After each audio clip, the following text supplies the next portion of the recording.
الغردقة كده كت تاني مرة، بس المرة دي في المدينة الشبابية. نتقابل هناك، سلام.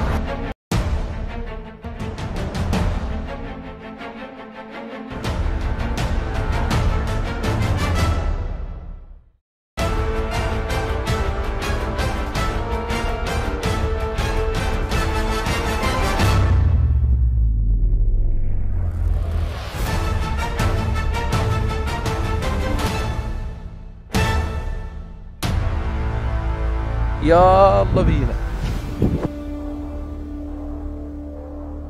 اهلا بيكم في المدينه الشبابيه في الغردقه.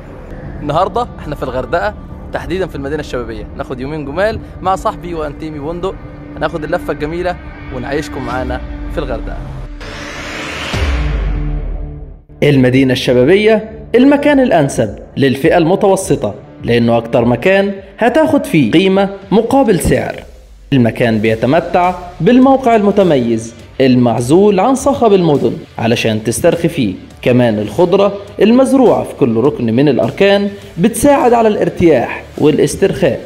كمان في حمام سباحة كبير وده مخصص للأطفال، وللأسف كان اشتراكه بعيدا عن قيمة الإقامة في الفندق، بس في كل الأحوال المكان أسعاره ممتازة ويستاهل تروحه. المكان كمان في كيدز اريا للأطفال وملاعب للطايرة والبولينج وكرة القدم، وطبعا مسجد ممتاز خاص بالنزلاء والعاملين في الفندق، بالإضافة لشط جميل وقعدات على البلاج.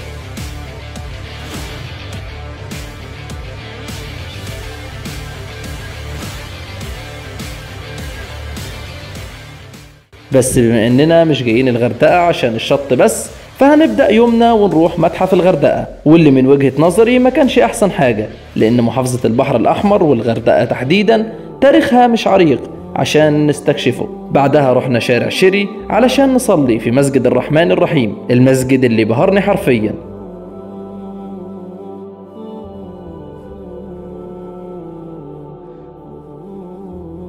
بعد ما خلصنا الصلاة في مسجد الرحمن الرحيم، والمسجد ده من أجمل المساجد اللي أنا شفتها هنا في الغردقة، هنكمل بقية يومنا عادي. هنكمل رحلتنا ونروح منتجع العائلات.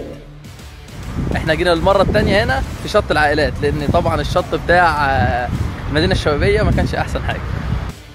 منتجع العائلات مكان مناسب لكل فئات المجتمع، لأن تذكرته ب50 جنيه بس. واخيرا في شط العائلات، بس المره اللي فاتت ما كانش فيه نص الناس دي، معرفش يمكن ده عشان السيزون، حرفيا زحام شديد. منتجع العائلات مكان كويس تنزل فيه انت واصحابك، لانه مكان في المتناول وكمان قريب من المدينه الشبابيه، ومواصلاته متاحه، وفي كمان مطاعم وسوبر ماركت ومصلى، يعني ينفع تقضي فيه اليوم كله. بس احنا هنكتفي بهذا القدر.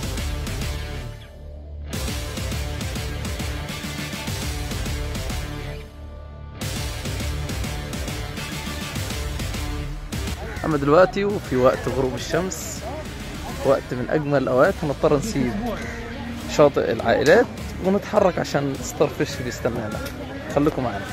ستار فيش مطعم من أجمل المطاعم اللي ممكن تزوروها وانتوا في الغردقة، ومع إنه بيشتغل للسياح إلا إنه بيحاسب المصريين بسعر السوق، وهتلاقي عنده كل أنواع السمك اللي موجودة في البحر الأحمر، وكمان عنده العيش التحفة اللي بيخبزه بالطلب وبيتقدم لك مع شوربة السي فود.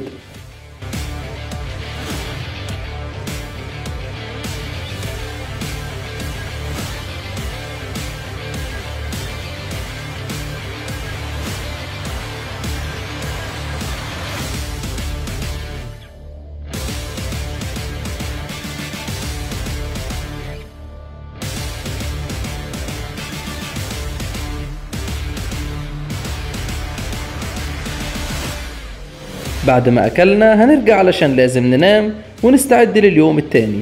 وفي اليوم التاني هنبدأ يومنا من عند جاد، وبعدها هندخل شارع شيري مرة تانية. هنقضي اليوم كله في شيري.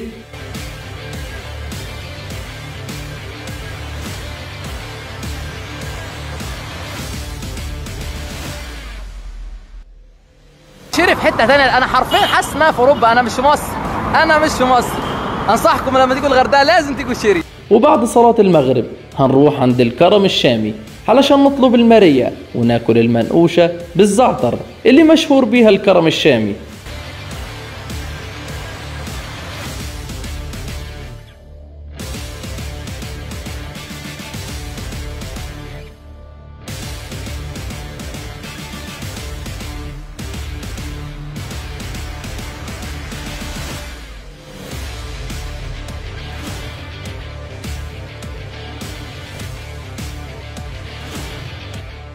وبعدها نحلي بأحلى درينك مانجا ونطلع نكمل رحلتنا وندخل سينما الغردقة.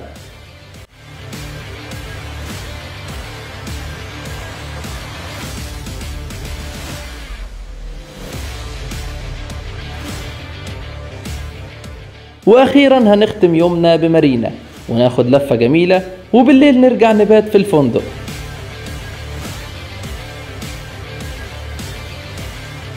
وبكده تكون رحلتنا للغردقة خلصت، واستنونا في محافظة جديدة وفلوجر جديد مع برنامجكم جولة داخل الدولة.